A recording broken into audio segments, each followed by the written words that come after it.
Friends, welcome to this third day, the last day of this 3-day program in Stockholm, Sweden. Very happy that I got this chance to spend these few days with you in very nice, lovely weather, lovely environment, and great seekers sitting in this audience. And we are all co-travelers on the same path. And it doesn't matter what path you have been following. It doesn't matter which route you took. They say all roads lead to Rome. Here all roads lead to Sachkhand. All roads lead to the same destination we're all traveling on. And we take different routes depending on where we are being taught things, where we grow up. All those factors bring us into different environments and different situations. But ultimately, when our seeking is for our true home, we end up at the same place. So one should not bother too much that why I did not find this, why I did not go that way, why was on this path for so long. It doesn't matter at all. Everything adds up to the same thing. What is being added up is the fact that our seeking is being responded to by circumstances allowing us to keep on seeking and finding. We are storing our seeking stage by stage, step by step, until we are ready. And at that stage, we are automatically met by a perfect living master. We don't have to search for a perfect living master. When we are ready at that stage and have accumulated enough of experiences through seeking, the perfect living master appears in our life by coincidence. And at that time, we take a little time to find out who he is. Ultimately, what affects us really the most is that here is a person who has unconditional love for us, has no judgment, which looks like a different experience we have had with ordinary people. Though a perfect living master as a human being is just like any other human being. There is no difference at all. Born the same way, dies the same way, lives the same way, eats, drinks, and falls sick the same way, takes medicine the same way, and goes through the same karma we all go through. There's no difference. The only difference is in the awareness of such a person, that he is aware of who we are, he is aware of the totality of consciousness, and he is at all times aware of it. Not only when he has access to it, but at all times. Therefore, he can speak to us from any level he wants to, depending upon which level we are at. If we are at the beginner stage, he'll talk to us like a beginner. If we are at an advanced stage, he will talk to us advanced stage. If you already made a lot of progress, he'll touch right upon that point where we have made progress. So that is why he becomes a great friend of ours, because we share our values, we share our thoughts and our feelings, and we share our seeking. So that is why he becomes a friend and a co-traveler. He does not say, I am superior to you. He does not say, I am better than you. Indeed, sometimes he is not better than us, he is like us. Therefore, it's not a claim that he is better or worse or something. It's that we are going to the same destination. I have just had a look at the destination earlier than you, and we will go together. I can be a little guide for you because I've seen the destination. I've seen the various obstacles that come in the way, and together we'll be able to work out how to get rid of those obstacles. How does this all work? It depends on our karma. Karma is that great theoretical model set up by which everything can be explained. I love people when they tell me, some good thing happened, we won a lottery, good karma. Oh, it was very bad, we got disappointed, this happened, bad karma. Karma explains everything, and we make good use of it. In the Eastern philosophy, we are always using karma to explain everything. Therefore, nobody can blame anybody, nobody can say, it's your karma. So what can you say? But the truth is, karma is such a deep reality for us at this stage, that we live only through karma. There is no other way to be alive as a human being, or to be alive in any life form without karma.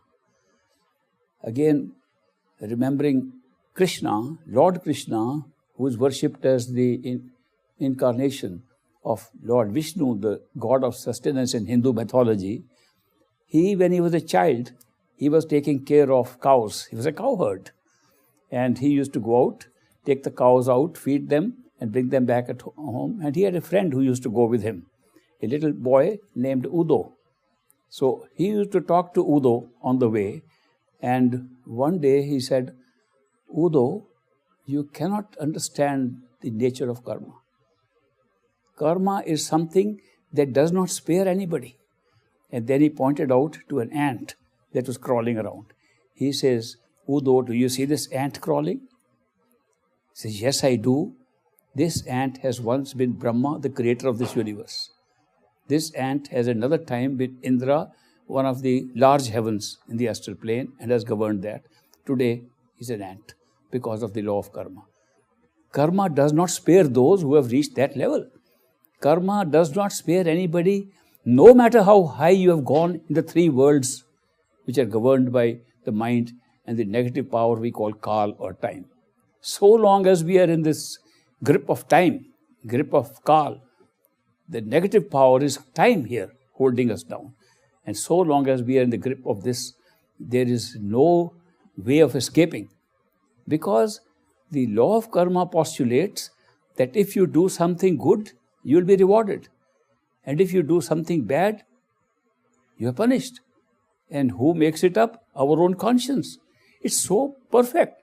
Our own conscience decides all the time what is good and bad for us. And depending upon our intention based upon that conscience, we create good and bad intentions and deeds.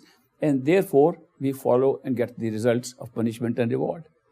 It does not mean that if you have done something bad, you can say, now I'm going to do a lot of good and atone for it. There are a lot of Indian astrologers who think you can atone for it. That is because they ask for a lot of money to atone for you. They say, give us so much of wheat, so much of rice, so much of this, and a lot of money, and we'll pray for you and get all your sins forgiven. There are also other religions that provide for this, for confessions, and your sins are forgiven. All these are things that are set up by us, institutions have been set up by us. The truth about karma is that there is no cancellation of one karma by another. You cannot say, I've done a bad thing, now I'll do a good thing, it'll cancel. No, you will be punished for bad thing, rewarded for good thing, one after the other. That is why when you see human life, you see there is so much in it that's high and low. We go through periods of happiness, we go through periods of unhappiness. We go through periods of good health, we go through periods of bad health. We go to periods of great affluence, we go to periods of much less of that. So all these sine curves up and down that go through our life is because of our karma. And karma dictates what kind of life we will have. We accumulate our karma and we believe it is our karma because we acted in a certain way, therefore we are being punished, or we did something good, therefore we are being rewarded. So the law of karma does not say you will be cancelled if you do good things, and therefore we continuously come here, sometimes having good times, sometimes having bad times. Now there are some situations where we can have very bad times. For example, if we have done really horrible things our entire life, then we don't come back here. We go into one of the hells created for that punishment purposes in the sub-astral plane.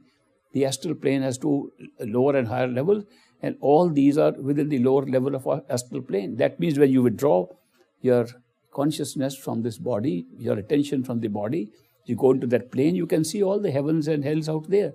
They are meant for different experiences, just like this world is meant for different experiences. And you can be punished there. And you can be rewarded there too, to spend some time in heaven. So once you do too much good, you don't come back to get reward here, you get a reward in heaven.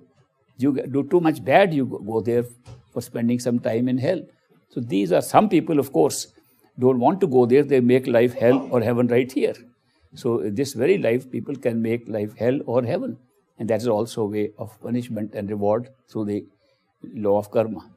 The law of karma also includes that if you are able to keep living in the will of God, If you go with the flow, that means do not express your intention at all.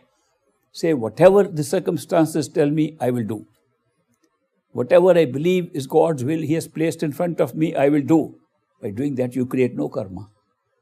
So one can, theoretically speaking, lead a life with no karma by living in God's will, living in the will that is dictated by God or the Creator or some higher power, and not using our own individual willpower, our own individual free will to decide what to do.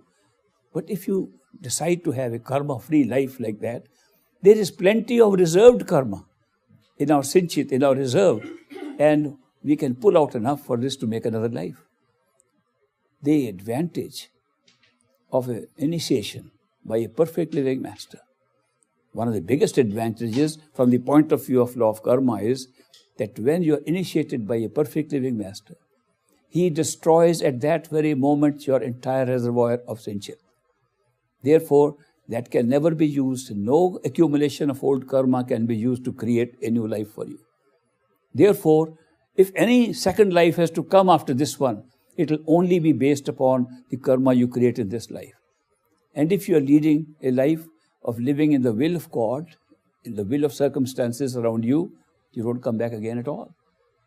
It's a very good advice given to us that if you are initiated by a perfect living master, try not to add up more burden of karma on your life, either good or bad, and therefore make your journey back to your true home in this very same life. Anybody following the instructions of a perfect living master after initiation is bound to go back to the true home in this very life. But if you cannot follow and you are still distracted by the world, distracted by the temptations and other activities of the world, you may have to come one more life, but that life will be based only on your actions and intentions of this life. So it will be much better than any previous life or even this life. So that is why you don't stay too long after initiation by a perfect living master. If you follow the instructions, this is your last life. You can be sure of going back home in this very life. If you cannot follow the instructions, you may come for one life. But if you completely leave the path and say, no, I don't believe in any of this, you completely leave the path and don't believe in anything, you may have to come third life, but the second life will be much better than this. If you go against the master, crucify him, go against him, you may have to come in the fourth life.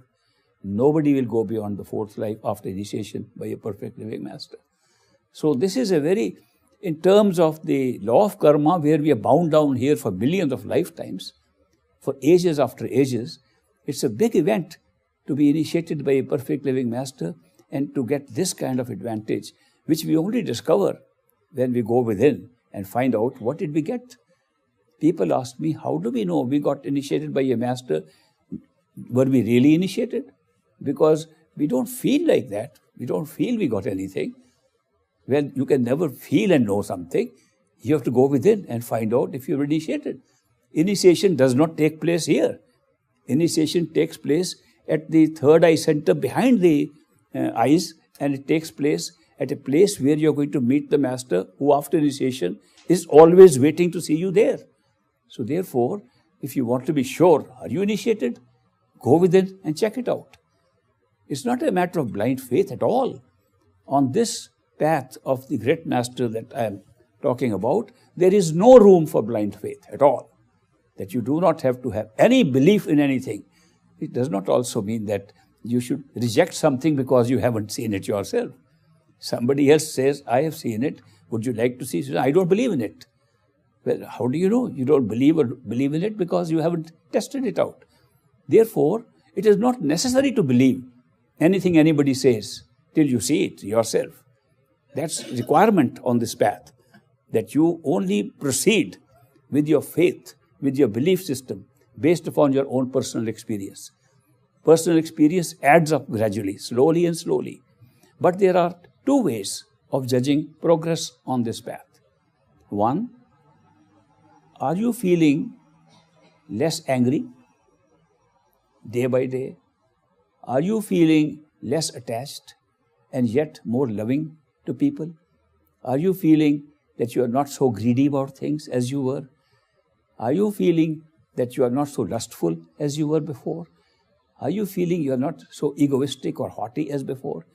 If these signs come into your life, and sometimes they come slowly, and you may not see it, other people start telling you, we see a remarkable change in you, what happened? So these are external signs of making progress within. The inner progress is when you are able to do meditation and not be distracted too much, when you can sit for a reasonable period of time without your mind running out, then you can get the advantage of repetition of the mantra that a master gives, and the mantra becomes automatic for you. You make a habit so you don't have to repeat the mantra. Mantra goes on all the time. And then when you are able to hear the inner sound, the sound that pulls you, that the sound can be heard at all times and becomes part of your life. Whatever you are doing, the simran or repetition and the sound are going on all the time. You don't have to do anything. You are in a state of meditation, whatever you are doing. Also, when your mind continuously thinks of the master, feels the missing of the master, feels love and devotion for the master, and gets more and more feeling of that kind, it's also progress on the spiritual path. There are so many ways in which the changes take place in us, both externally and internally. Now, this question of internal and external comes up again and again, because people say, it is my duty to do certain things. I can't ignore them just for the sake of this meditational practice, because at this time the duties look more real than what we might get with meditation. Therefore, the masters have never said, give up your duties here. They have said, in Indian terminology, that karma has to be matched and balanced with dharma. Dharma is duty, and karma is what you have to go through in life. So when you go through life, the karma, which is based on your destiny, and those events are taking place in your life, what is your duty at every point? Something happens, you have a family, you have children. That's your karma. You got them.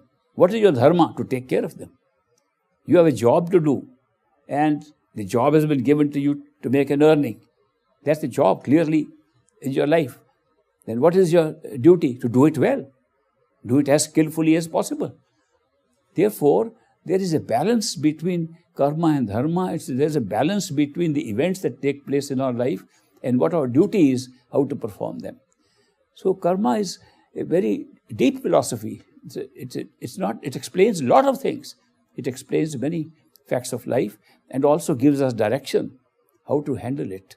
So to lead a karma-free life, we have to live in the will of whose will do we live in? We say will of God. We say will of the Creator, will of any other name we give to a higher power, will of our own higher self.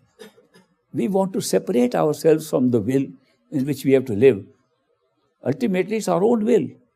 Then what's the difference between saying will of God and saying your will? The difference is when you say your will, you're not talking of your will. You're talking of your mind's will. Mind's will is different. And if you follow the mind's will, you're not following your will or God's will. Your will, your spiritual will, your soul's will and God's will is the same at all times. But the mind's will is different. So that is why they say one who continuously follows mind's will, we call him manmukh, a follower of the mind. And those who follow the inner voice of their own self, master, God, they call gurmukh, the follower of the guru. So they say you can have two kinds of pathway in performing your duty in life. You can be a manmukh, a follower of your mind. You can be a gurmukh, a follower of God. Rumi was once asked, how do we know what is God's will? Isn't everything God's will? We have been created here by God. It's His will that is prevailing everywhere. How do we distinguish between our will or our mind's will and God's will? Isn't everything God's will? He said, no. When your mind is active, He separates you from God. Why are you different from God today? Do you realize why? Only because of your mind. What is separating you from God today? Your own mind. Nothing else is coming in the way except your own mind. Therefore, if you want to follow God's will, Rumi says, it's not difficult. If God has given you a spade in your hand, dig, that's His will. If God has given a pen in your hand, write, that's His will. If God has given you a job to do it, that is His will. If you're placed in circumstances where you're required to do something, do it as best as you can. You are following God's will. But if your mind says, no, I don't want to do this, I want to dilly-dally, want to turn this over, then that's mind's will. So this distinction has been made because if you live in God's will and act according to the circumstances and coincidences that happen around you, you are not creating karma because there is no personal mental intention involved. But if your mind gets involved and makes an intention, no, I don't want to do this, I want to do this, no, I don't think that should be done. If your mind gets involved, it becomes a mental decision and creates karma. So there is a way to lighten the burden of our karma, especially for those who are on the spiritual path, especially those who have been initiated by a perfect living master on the spiritual path, that the less karma they create, the more they live in the will, the more they live in the circumstances in which they are placed, the more they live and get signs from coincidences and circumstances around them, the better for them, they'll go back home in this very life. And there are some people who say, we don't want to go back so quickly. Let them stay. It's not that there is bound down that you must go now. There is no compulsion involved in this. It is your seeking. It's your path. If you want to seek and go home quickly, go home quickly. Because if you want to take advantage of the various beauties and sightseeing over here, do it. There's a lot of sightseeing inside also. There's a lot more sightseeing to be done at the astral plane than there is the physical plane. So if you really want to spend a few thousand years in sightseeing, a good place is the astral plane. Our body has a very limited life. This physical body, very short in terms of cosmic time, in terms of millions and billions of years we talk about. What is 80, 150 years? Nobody lives, I haven't heard anybody living even 150 years. Such a small speck of time in this whole span of time that's available around us. How can we do much in this small time? This is a very limited time we have got. And we, to take advantage of this limited time, we have to act quickly and make our decisions based upon our seeking as quickly as we can, not lose any time. Of course, in the astral plane, where we have only sensory systems, the sensory system that you experienced when you could eat, drink, and look at flowers without the use of any senses of the body. That body of yours, which is all sense perceptions, that body has a much longer life. Some people call it the soul. Those who do not know there is anything beyond that, they think the soul moves from one body to another and reincarnation is of the soul. The word soul is being used for the astral body, the sensory body, because that sensory body itself has an average life based upon physical time of 1,000 to 3,000 years. So you have been many times in the same astral body, same sense perceptions in different bodies here. But if you go higher up to the causal self, where the mind is your body, where the mind has a much bigger life, it ranges from 3 to 5 million years. So in physical time. So that means one mind comes again and again into so many forms. And the mind, the collector of all your memories, the storehouse of all your memories is the same for a very long time. Therefore, when you go back and realize who you are, at every stage you can get your memories back of that stage. You realize you have been here for a very long time, that you are not here just for 50, 100 years, that you have been here for a very long time. The higher you go, the longer the period you have spent here, the longer the life here is. And there's so much to see at that level. It's not a question of just little sightseeing here and we want to spend more time. You can spend thousands of years in sightseeing and in looking at things around. So I know there are some people very artistic. They like to look at beauty outside, beauty inside.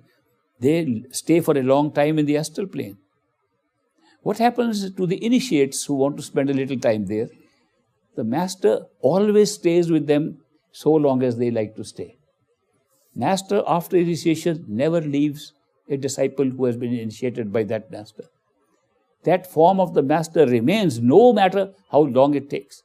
So therefore, when you go in yourself and see some of your friends there, and see friends who you think had died and gone long ago, and who are still enjoying their life there, doing various kinds of things which they were doing here. and which they are now perfecting there. You see those people, those souls over there in their astral form, then you see that some of them have been there for a very long time and are pursuing those things which they could not achieve here. But their desires have to be fulfilled at that stage before they move forward.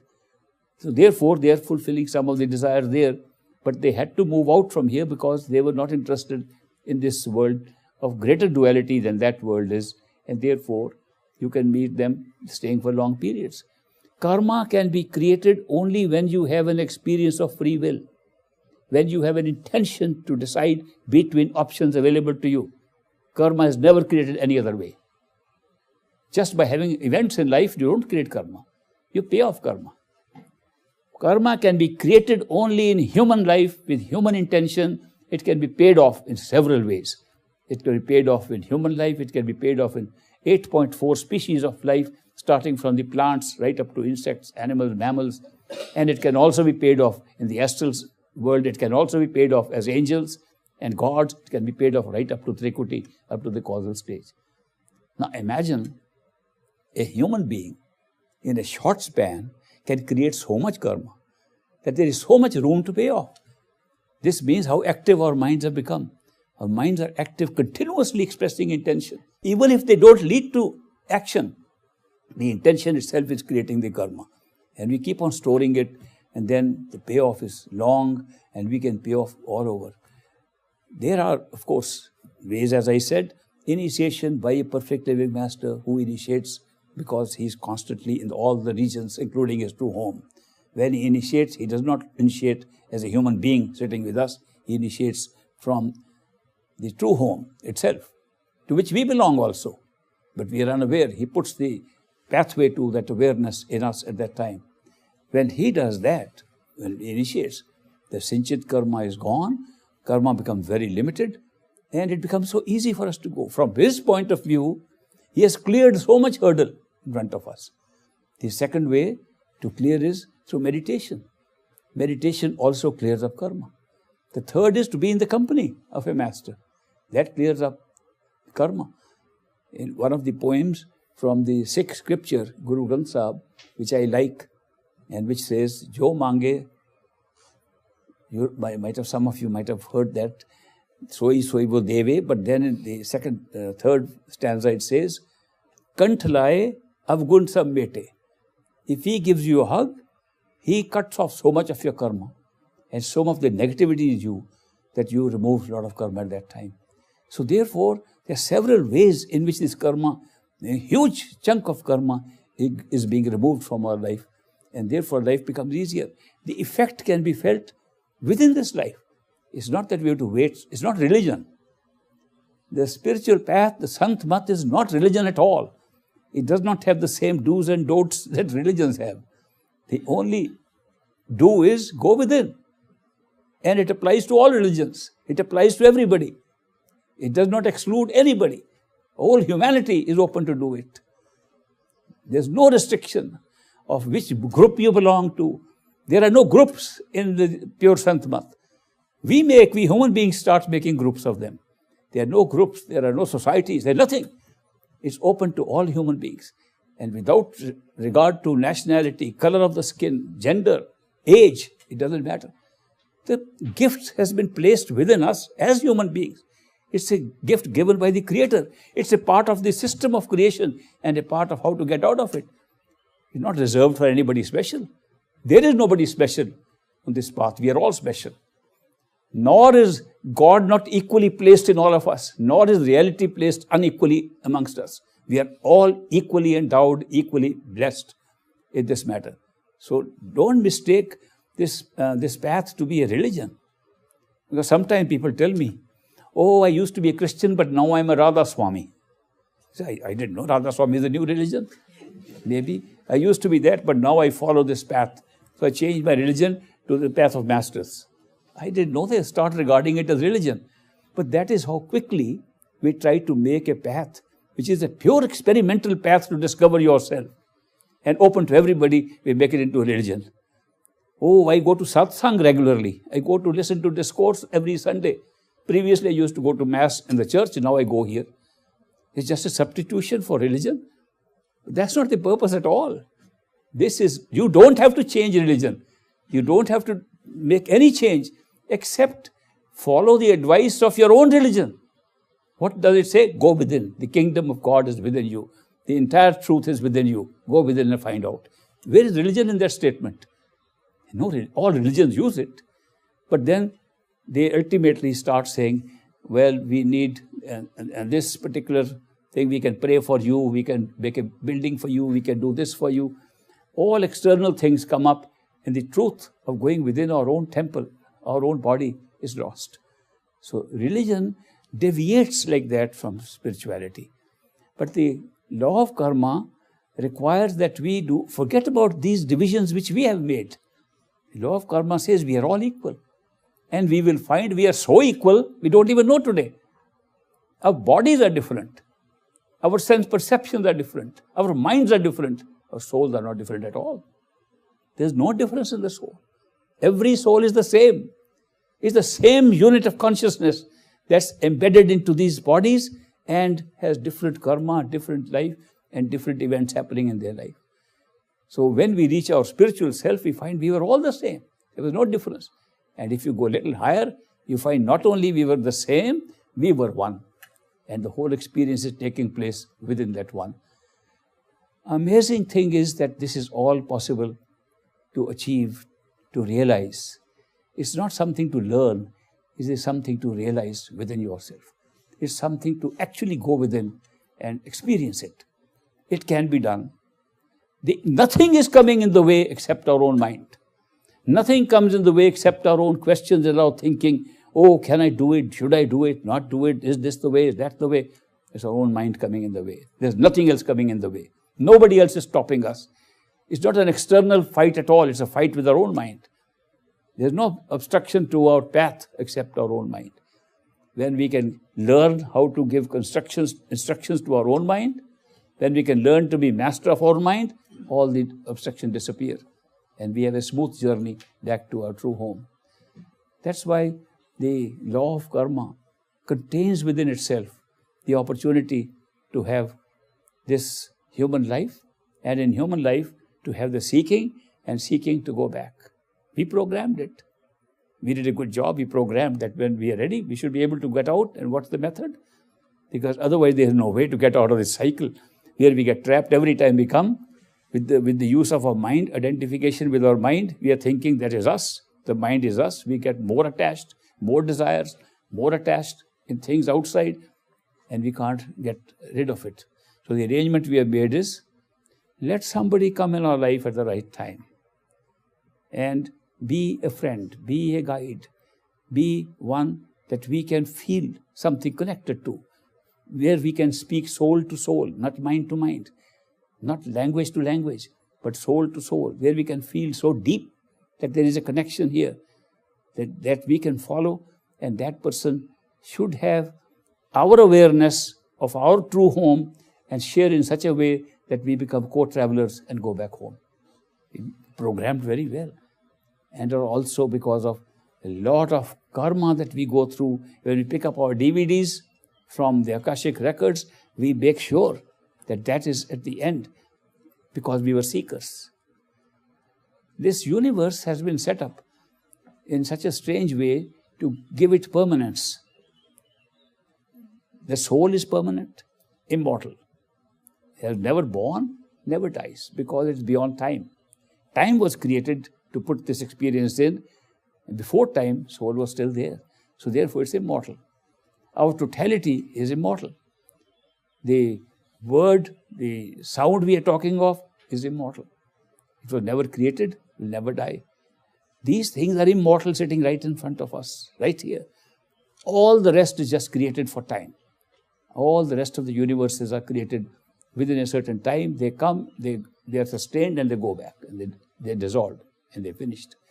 So in this, we accumulate a lot of karma, and not all life forms, not all these units of consciousness, which we call souls, are all here. Very small number are here.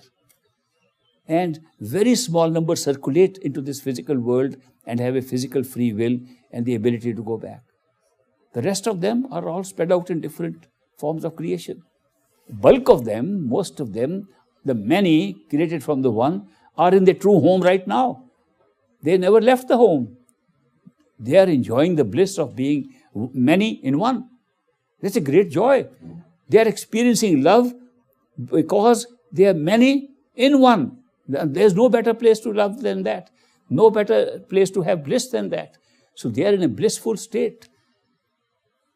A rough calculation is that about 90% of created manies, created souls are there. 10% are hovering around in these other regions, including us. We are a very small fraction. But we are having an experience those 90% are not having. So what happens when we go back home and meet those colleagues of ours, other souls we meet there, and they are in bliss. And we dance like nobody's business there because we are in greater bliss than them. And they say, what's so special about you? We are all in the same place.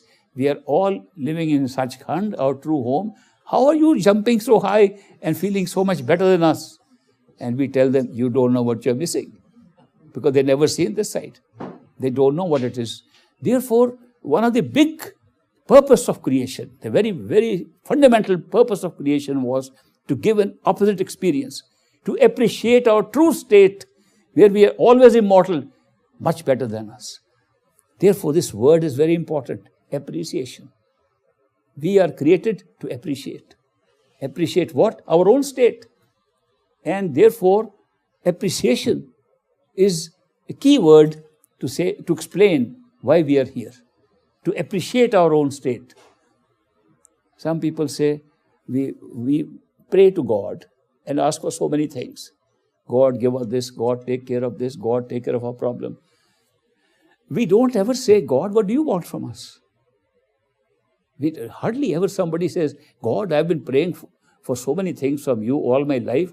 I never prayed, God, tell me what you want from me. If you did pray, God will say only one word, appreciate.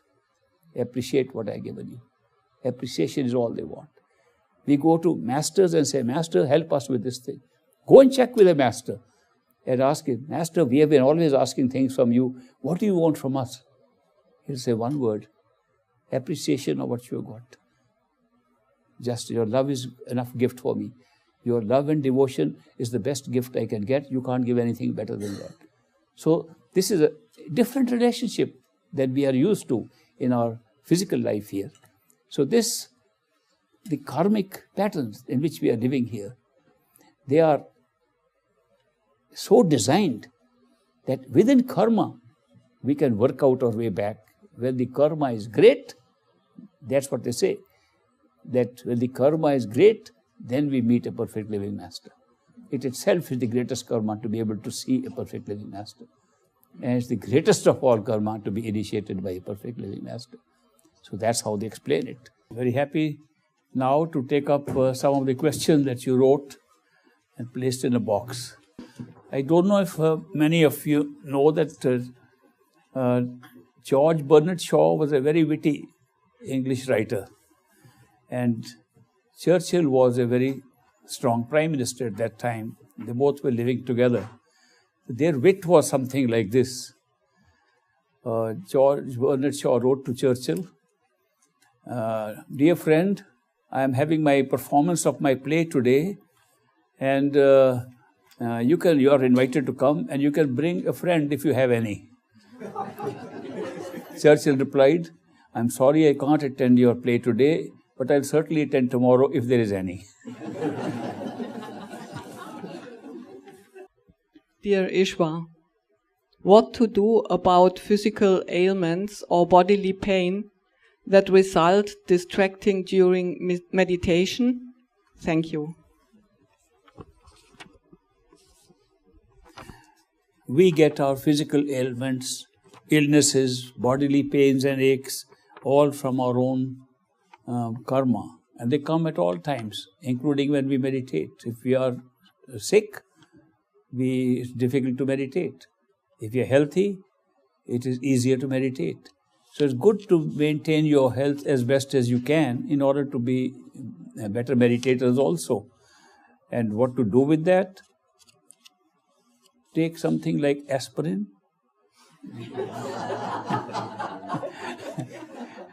Some other good painkiller. I mean, we are not going to be living in a hermitage that we don't have access to these modern medicines, or we have alternative remedies. So whatever is available to us to treat our bodies, take it and keep in as good a health as you can. Modern medical services have improved a lot, and we should take advantage of them. And that will keep good health, pain-free, and then you don't need to say you can't meditate because you have bad health, because you're taking the medicines required. Of course, there are some aches and pains that come in the body just because of meditation. Now, those are different, because if you are chatting with somebody, having a gossip, those aches and pains don't come. But when you meditate, then you suddenly feel my legs are paining. That's because the mind is trying to avoid meditation. And we have to overcome it by saying, no, I have to meditate, and draw your attention as quickly as you can to the third eye center. Pain will not be felt. This question contains 3 parts, and we translated it together because it is from Switzerland. From Switzerland. Okay.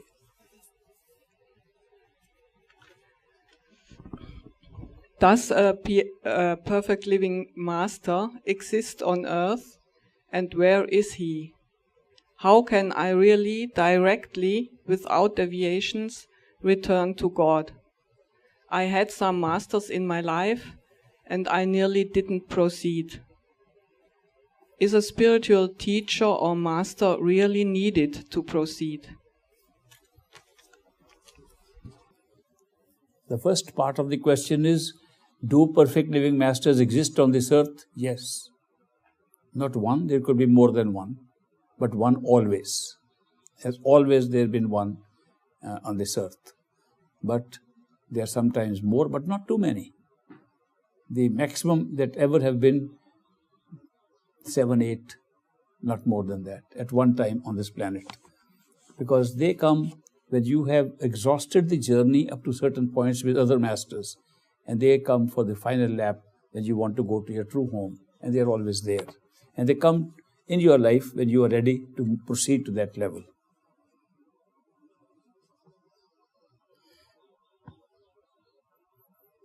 A perfect living master is needed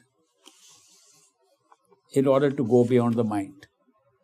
Otherwise, all our efforts to go within, to be on a spiritual path, are with our mind.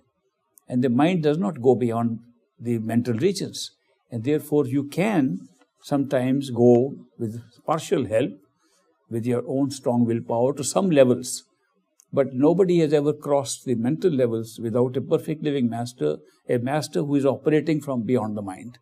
And therefore, if you want to go to your true home, a perfect living master is a must.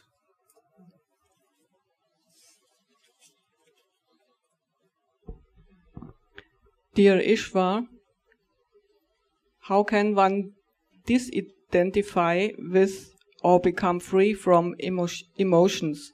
Thank you. Emotions arise from the lower centers of energy. Emotions arise from, most of them, from the heart center, and the heart center participates in most of the emotions. When you pull your attention above the eyes or behind the eyes, emotions do not affect you. You get a feeling of calmness and coolness in all circumstances, and that's how you control your emotions. You said there are only a few ways to Sachkhand. What about Advaita Vedanta with the question, who or what am I? How far can you go with it?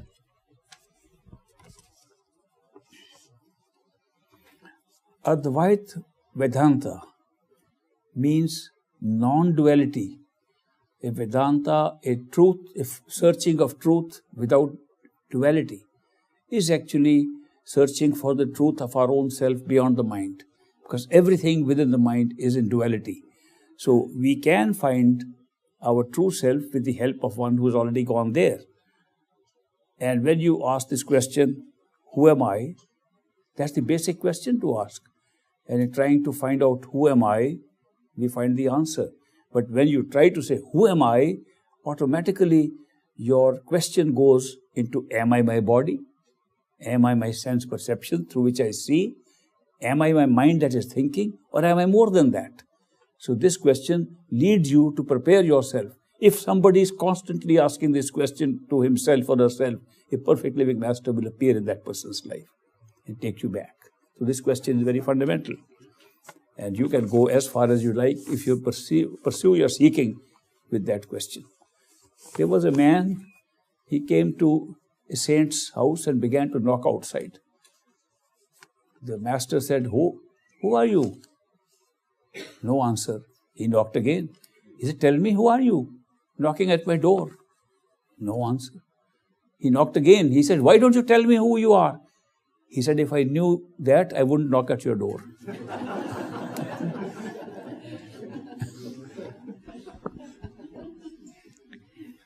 Please explain the 12, I think it's 12, interior chakras above the third eye, and how we can access them and to what aspects of being do each refer. Is there a text about these chakras? Thank you. And there is another language I cannot pronounce. The other language is, I love you very much. That's sort of a universal language. The 6 chakras of Pinda, of the physical system of maintenance, lie below the eyes. They end up with the external eyes. The next 6 chakras of Anda go behind and end up in the true 1,000-petal lotus, which lies in the center, not on the top. People think that the attention has to shoot out from the head to see that. It only shoots out when you are confined to the 6 chakras. The 6 chakras of Anda, or the astral stage, begin backwards. There's a 4-petal lotus. They consider them petals of lotus because of the shape and the function of that particular center.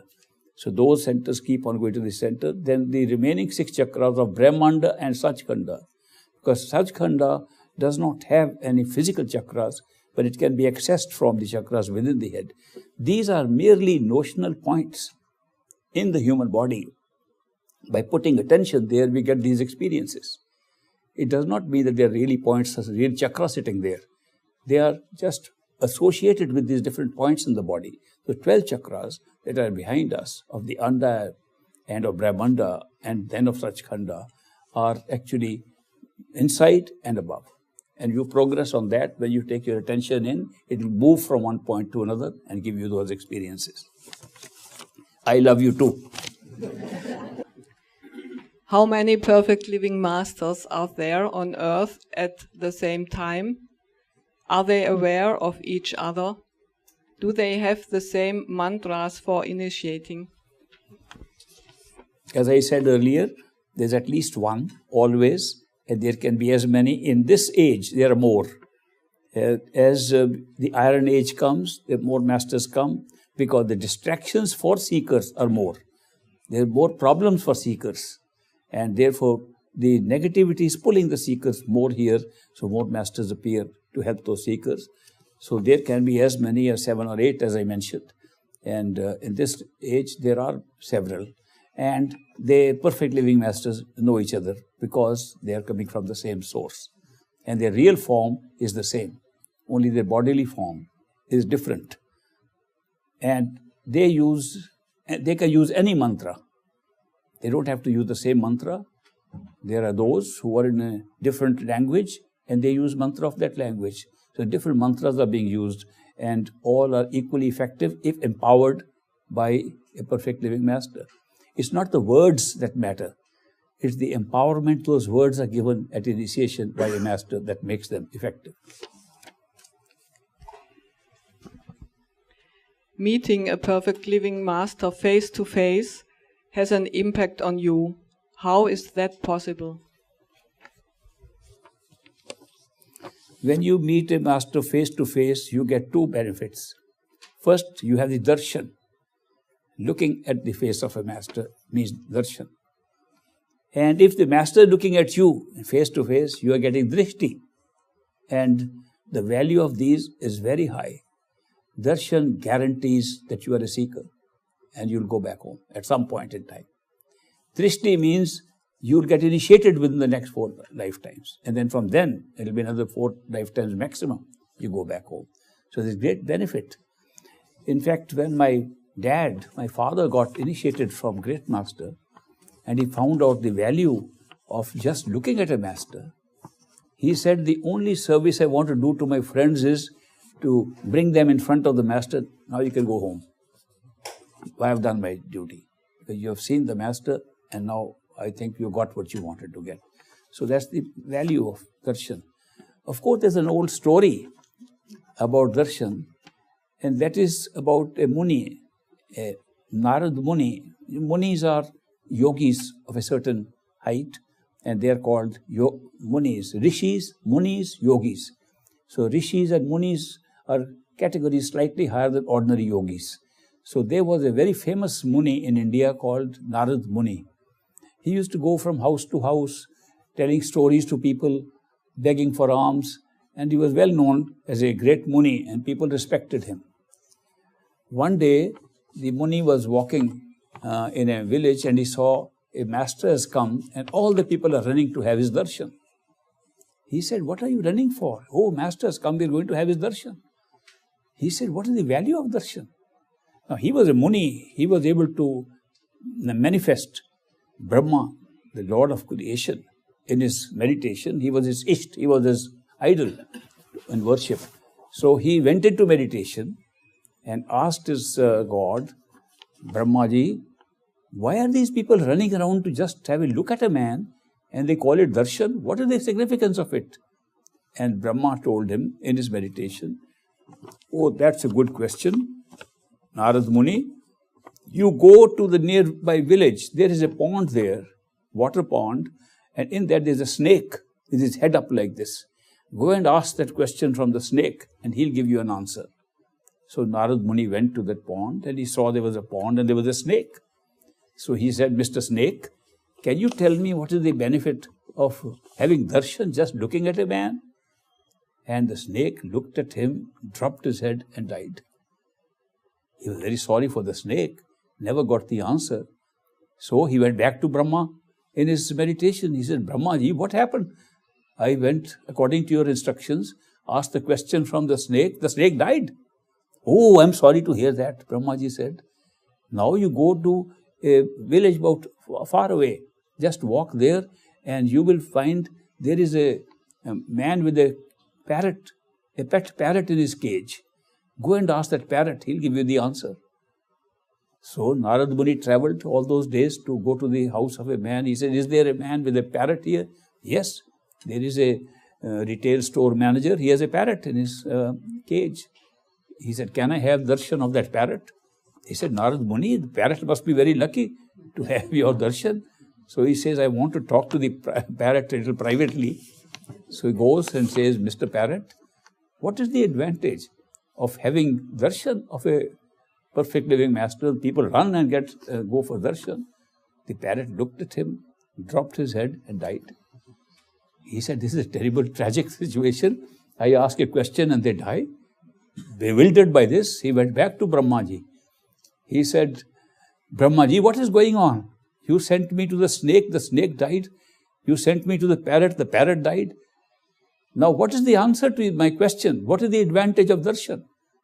He said, oh, did that happen to the parrot too? Oh, I'm sorry to hear that.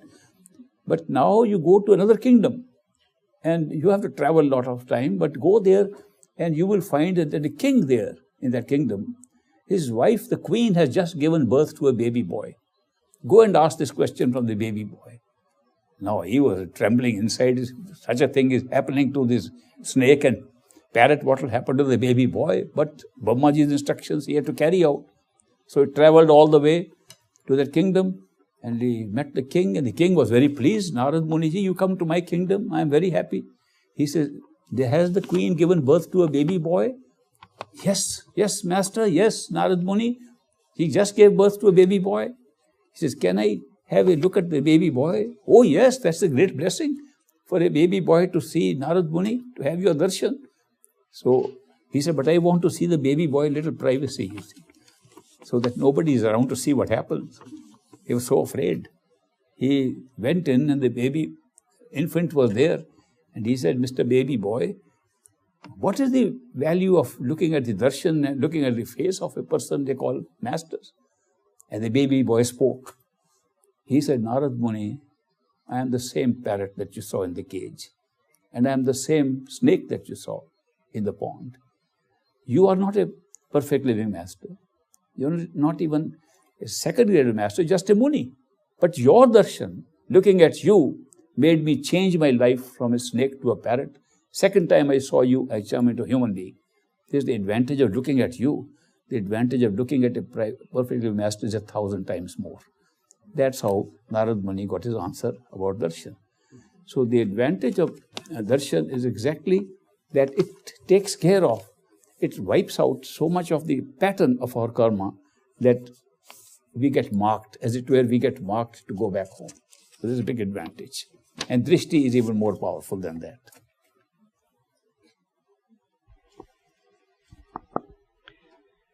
Do you think there are holy places on earth? Can a place become holy?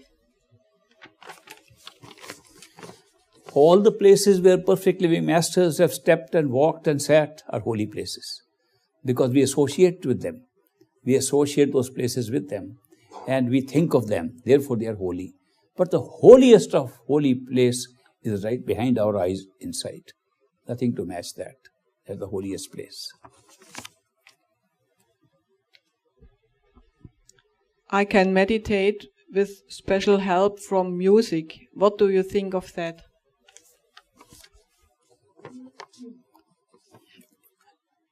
Yes, of course, music is a help. Music can help in two ways. You can play meditational music. Music, they have generated a large number of CDs that I have heard myself about meditational music, where they've taken the sea breeze, they have taken the rustling of the leaves, they have taken from nature, put those sounds together, and it's very calming music. Very, very good for going to sleep also. I have heard that music, it does give some peace of mind. It does, but the music that we really want to hear is inside. And sometimes we hear the outside music and we stop it and then listen inside. The resonance of that can connect us with the music inside. To that extent, it is useful. And I've heard that kind of music also. So music is really derived from an experience of inner sounds. Even outside music that we make, the basis for the music is inside, always. That is why you would find that on spiritual searches, music has played a very important role. Chanting, playing music, singing, this has all been part of the spiritual traditions because of the role music plays in our life. And therefore, but outside music, just listening to outside music cannot just take us anywhere except give some calmness to us. But if that music leads to our seeking to find similar melodious music inside, I can tell you the melody of the music inside cannot be matched by any music that I have ever heard outside. It's melodious. It's a symphony. It's something that you cannot match outside because there is so softness and so much smoothness in the music inside. And what we make outside is actually trying to make a reflection of that music. A lot of great music has come from the inspiration from the astral plane. And that is why music can be used, but use it only if it draws your attention inside, then it helps. Explain the connection between vegetarian food and meditation. Have you ever initiated a non-vegetarian or a person who drinks wine sometimes? The connection between vegetarian food and meditation is that when we meditate, we need to concentrate our attention. The power of concentrating attention is affected by the food we eat. And the food we eat is always based upon the degree of life we have extinguished. If we eat vegetables, if vegetables have life, and we extinguish life, and then we eat our vegetables. Nobody lives on stones and bricks. We all are living. All living things are living on other living things. Therefore, nobody is totally free of eating any life. So we all eat life and survive on life. But when you eat something of a higher order of consciousness, a higher degree of awareness, then the impact on your power to concentrate is much more. For example, supposing you read a book and your power of concentrating on the book is that you read 1 page a minute. That's your normal reading speed. Go and kill a man and come and read the same book. You won't be able to do it. You will stare at the same page for long periods. What has happened? You extinguish a life which has impacted your mind and impacted to the extent the power of concentrating your attention has been affected. You go and kill a dog, it's not impacted so much as you kill a man, but still impacted. So you kill mammals, you kill birds, it's all degrees. If you eat vegetables, it's the minimum impact on your power of concentrating your attention. So if you want to have good meditation, good concentration of your attention in meditation, vegetarian food at the lowest level is the best and it's recommended. But it also requires that you don't eat too much. Supposing somebody says, I am a vegetarian, I am on a spiritual path, and I feel myself as a glutton, you are easily affected that you can't concentrate again. So it's not merely vegetarian food. It also takes light food consisting of light ingredients in that. So it's a whole chapter on what's the best food. And they divided in India into sattvic food, tamasic food, rajasic food, and therefore they recommend that you should have the simplest food and to improve your meditation. There are so many other obstacles to meditation. Why make food also one of the obstacles? So why not have a simple vegetarian diet and improve our meditation? That's the significance. And there have been cases of initiations by masters where a person said, Master, I am a vegetarian. Since when? From today. When today? From this moment. I had a steak in the morning. So masters have said, okay. And they have remained vegetarian.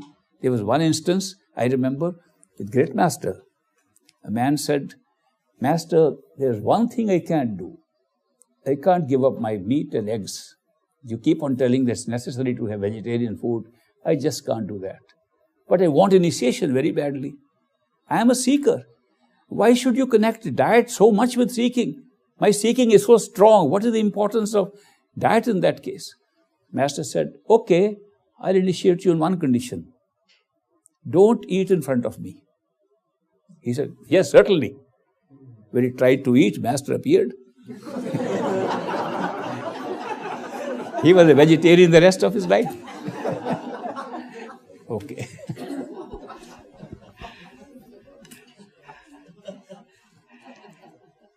I'm initiated in the 5 mantras, and suddenly, after a pause in meditation, I feel like not saying them, just go directly to the sound listening. Can you say something about that? Thank you. The mantras, no matter what words have been given by a perfect living master, has very limited value. Mantra is to be used when we are having awareness of our physical body, in order to concentrate our attention in the physical body behind the eyes. Once you move out of that, mantra loses its significance. And it is used, while we are still between the physical and the astral, it is used merely to see if the image before us is of the real master or our mind is making up. And an empowered mantra prevents the mind to make up that. The mind cannot possibly make up the eyes and the forehead of a perfect living master, no matter what. People have tried, it doesn't work. When you are repeating this mantra, you cannot make up that image. And therefore, it's a good check. If a master is present with you and you repeat the empowered words, the face and the presence of the master will not be changed. It will remain there. So that's how we use the mantra. But after we go beyond the astral stage, in causal stage, mantra loses significance and we have to switch over to the sound. If somebody can hear the sound before the mantra, you don't need the mantra. The sound is what will ultimately pull you up. There is no way of any words, spoken words, to take you beyond the astral stage. Then the sound alone can pull you up. Therefore, when a person is initiated, these instructions are, start practicing sound right from the beginning, so that when you rise to the level of the astral plane, you can switch from one to the other more easily. But ultimately, the sound even doesn't appeal to us as it is heard as a sound. It has to be a power. It almost looks like that's the form of the master itself and our own form. Because the sound we are associating with something we are listening to actually becomes our own identity, our own true identity, our consciousness. Our soul is the sound. The soul itself becomes sound which can be heard here. That's the only thing that we have manifest of our own self at this level.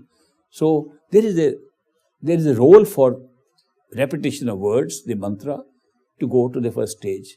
A role for the music and sound that we hear, melody and all that, to go to the second stage. Above that, the sound takes a different form, and the real power that takes us beyond the mind is love and devotion. No other thing. Without love and devotion, nobody has crossed the mental region of Trikuti or three worlds.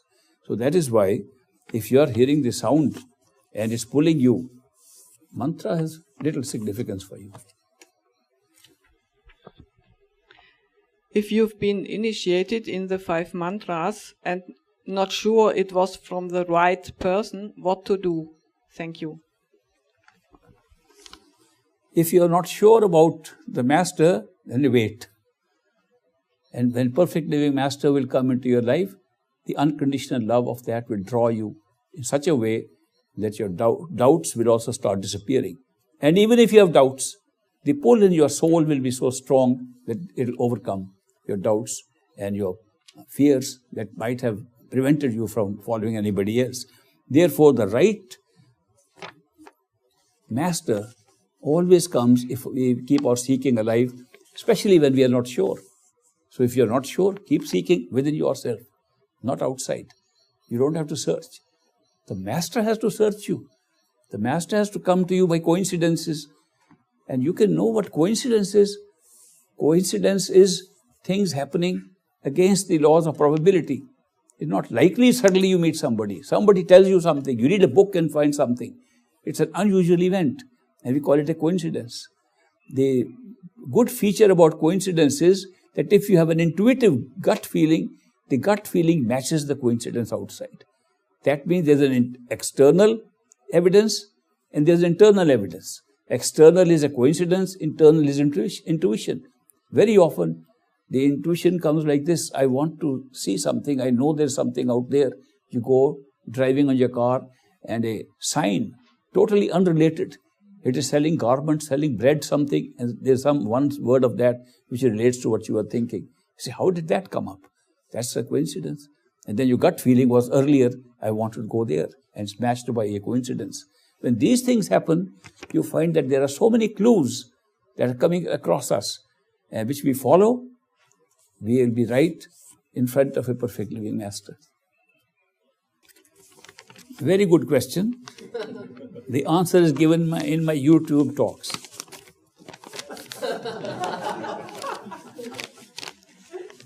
There's one part that has come up in this question, which would be of general interest, and I'll deal with that. And that is, how much should we talk about this path and our own progress with other people, especially when we want to help them and want to share our experiences. The advice is that this is not something you have to go convert people into this. When a person is ready, person will come automatically and ask questions. If you have knowledge of this path, you have some experience on this path, just answer that question. Don't try to go beyond and try to convince anybody about it. Because the conviction must come from within that person and not by an outside pressure. There's no pressure required. You find some friend is interested, say, this is what I found, and leave it at that.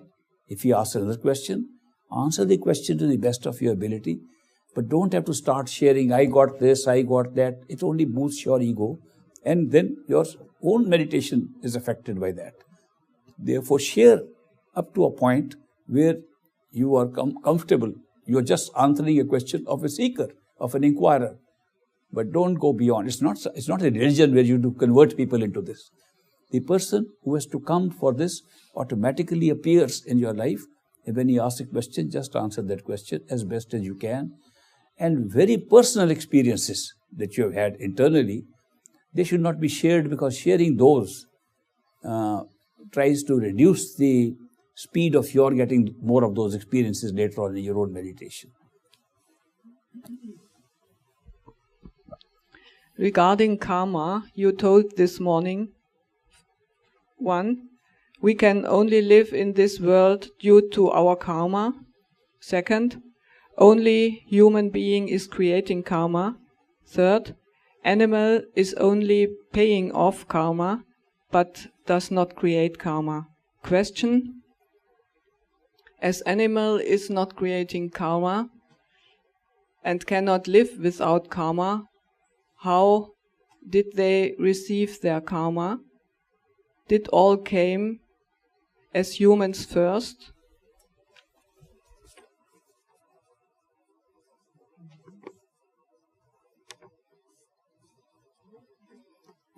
I said in the morning that we cannot have a life form without karma. The karma determines a destiny, and destiny creates a life form, whether it's human or animal or bird or plant or angels. That life forms is based upon previous karma, past karma, because the new karma will now be created during that lifetime, created by past karma. So there are karma which are called karam juni, that means where you can perform action on intention and create karma, and there is bhog juni, that means you are just paying off karma. Except human beings, all other forms of life are bhog juni, that we are just paying off karma, including animals, plants, trees, angels, they are just paying off karma.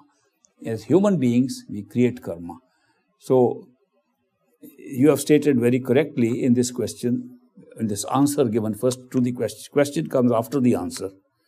The answer says we only live in this world due to karma, only human beings create karma, animals are only paying off karma. Correct. Question: as animals are not creating karma, can only, how are they living? Because of past karma, which they created when they were human beings. They are paying off karma. No animal is creating karma, no tree is creating karma, no angel is creating karma, no heavenly being is created karma. They are all paying off karma. Only human beings are creating, and when they become animals, that's when they pay off the karma. When the souls return home, they meet the 90% that never left. The 90% that never left experience the newcomers, homecomers, as more happy. Isn't that dualism? Yes, that is just a way of saying there are no people there, and the word happiness is a misplaced word for that. We try to substitute the word with bliss, that bliss is a better word for that instead of happiness, because the worldly emotional happiness, the worldly type of happiness we get doesn't exist. It's a state of being in which the returning ones are mingling with those. It's just a story. It's a story made out. There is no space, there is no time, there is no such thing like we imagine about happiness or unhappiness or blissful living or something. It's something in a state of zero time, zero space, and the whole thing is happening before these things are created. So it's very difficult to express what it is, but it's not a duality at all. Can a master be angry, quarrel with someone? He can pretend to. Can a master be angry or quarrel with someone? He can pretend to and do a good job.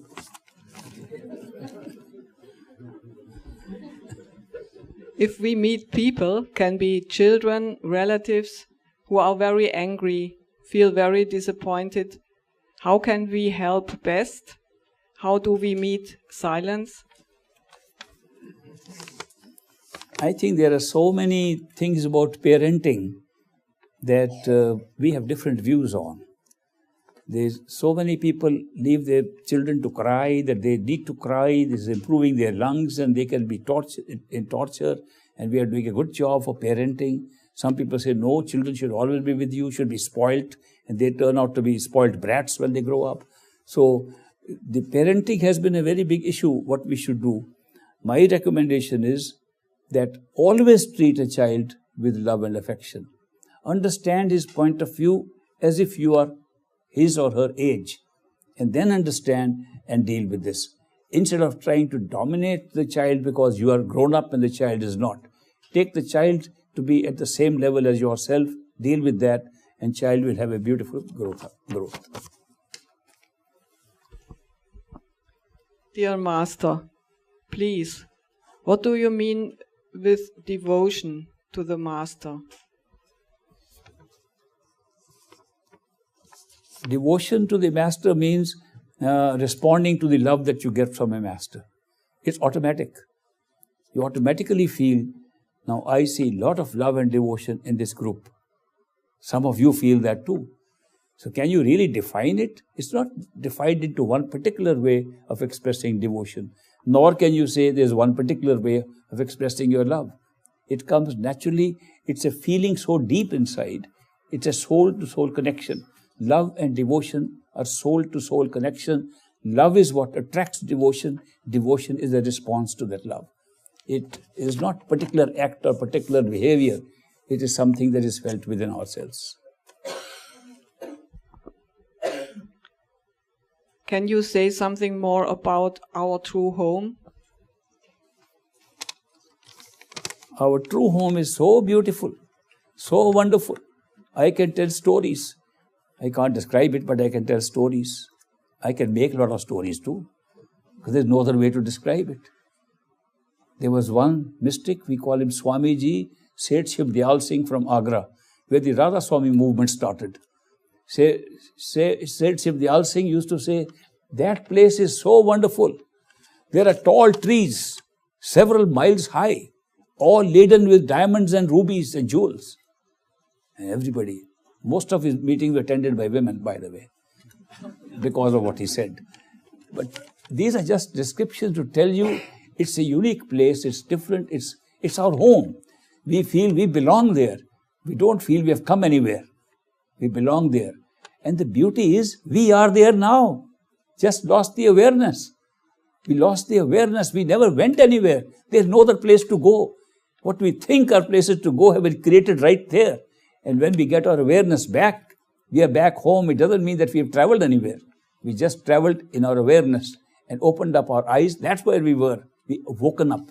We have been waking up again and again and again to levels. We find ultimately we are at home.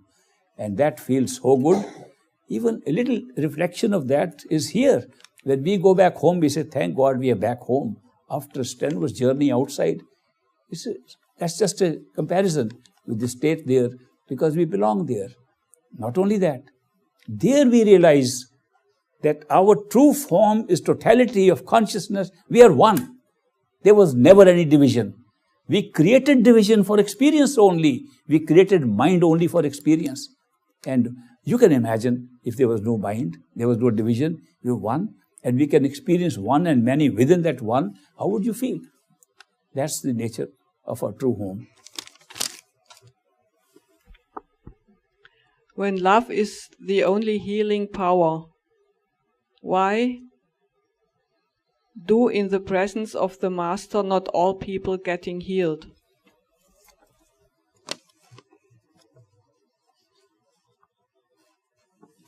Love is a healing power, but there is a certain thing called receptivity. Receptivity is very important. Supposing it's raining and you say, I have a cup and I want to get it filled up. Rain is beautiful, healing me. And you go and put the cup upside down, it will never get filled up. If you put the cup sideways, a few drops may go in. If you put the cup straight, it all get filled up. grace of and love of the Master is flowing like a flood of rain. Our attention is the cup that's not in that direction. You put it in the wrong direction, it doesn't get filled up. You turn the direction of your attention, it gets filled up and you get healed. This question was also translated together. What is the relationship between A, the DVD is played out, B, we create new karma here? Isn't this a contradiction? There is no contradiction. The DVD is a complete record of all that we will live, including creation of new karma. When we say we create new karma here, it's pre-recorded in the DVD. How do we say we create it? Because we pick up the DVD. We don't create it here. We think we are creating here and the law of karma operates here. The actual law of karma has operated in one timeless moment when we picked up the DVD. We created by picking up the DVD. All karmas will now be played out. It looks like we are creating karma here. There is no contradiction.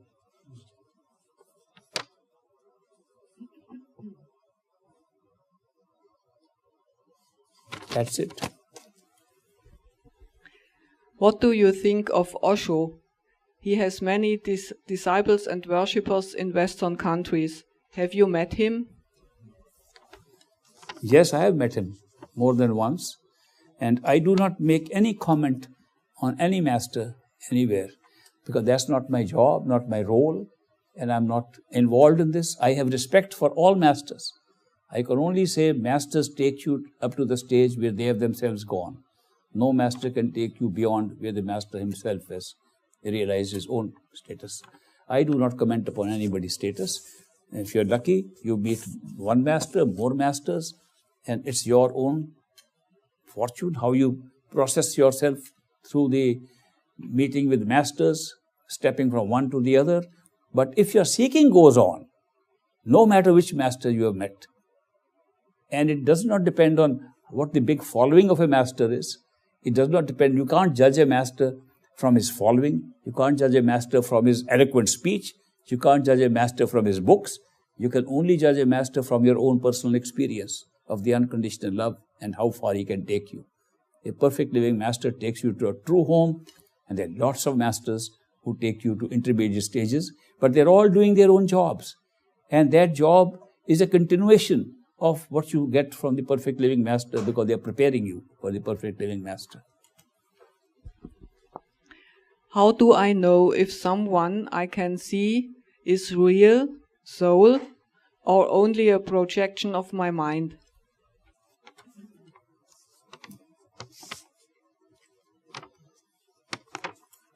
It depends.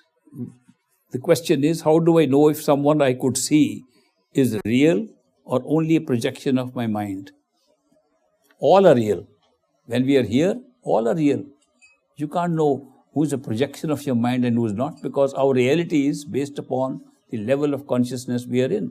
When we are in the physical level of consciousness, every physical thing is real. Everybody around us is real. To see if they were all real or not, we have to wake up to the next level. Then you'll find out who was real, who was not. It's just like a dream. When you go to sleep and have a dream, you meet many people there and they are all real. While the dream is going on, they are all equally real. When you wake up, you find that 2 or 3 of friends are here also, some others you made up for the dream. It's only when you wake up, you discover who is real, who is not. Eventually, at the top, you'll find only one was real. Yourself and the master who are one. I'm so tired of trying, searching, studying, reading, yoga, meditation, seminars, lectures, just like this one. Someone telling me all these wonderful things, and yet I feel nothing. Nothing changes. People around me advance, become more, write books, are respected and learned. And I only feel less and less. Realize I don't know anything at all. No clarity, no memory. Feel that I need to do something. But it all makes me so tired. it feels hopeless. I often feel I want to run away. What am I doing wrong? Is there any help, any guidance? This is an autobiography of all of us. We've all gone through this phase. We all have tried these things and been through this. We've been trying, searching, studying, reading. We've all done this. And then you ultimately feel that you know nothing. That's the beauty. The more you know, the more you learn that you know nothing compared to what is available. The scope of knowledge expands as we begin to get more knowledge. Socrates said, the Greek philosopher, Socrates said, people know nothing and I know nothing, but I am the wisest man out of all. Because they know nothing, but they think they know.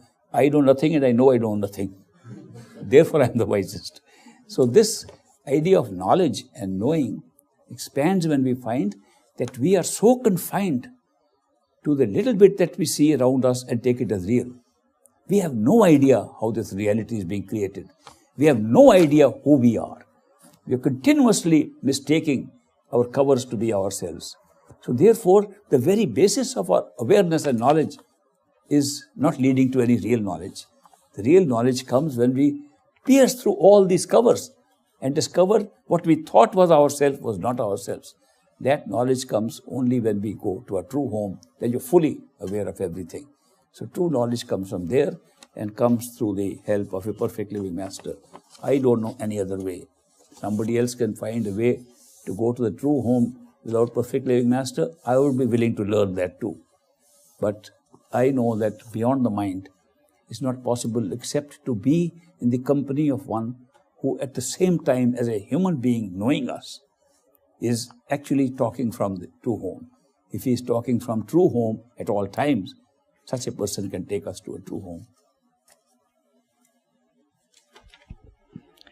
At any given time, how many perfect living masters are present on this earth? I answered it earlier, there can be 1 to 8.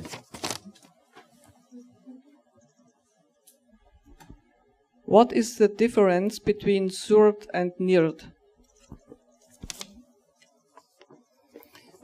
These words are being used, Surat and Nirat. Surat means attention towards listening, Nirat means the attention towards seeing. The sense perception that we have, out of 5 senses that we have, 2 survive even at higher levels of consciousness, and those are the power of seeing and the power of listening. Surat is the power of listening, Nirat is the power of seeing. So these two go into higher levels of consciousness. We are able to see and hear beyond where we can touch and taste and smell. Thank you very much for your patience. We'll have a break for lunch, and I'll see you after lunch. And we'll do some final sessions of meditation and a little talk I'll give you on the most important subject that I can cover during these 3 days, the question of what is love and devotion.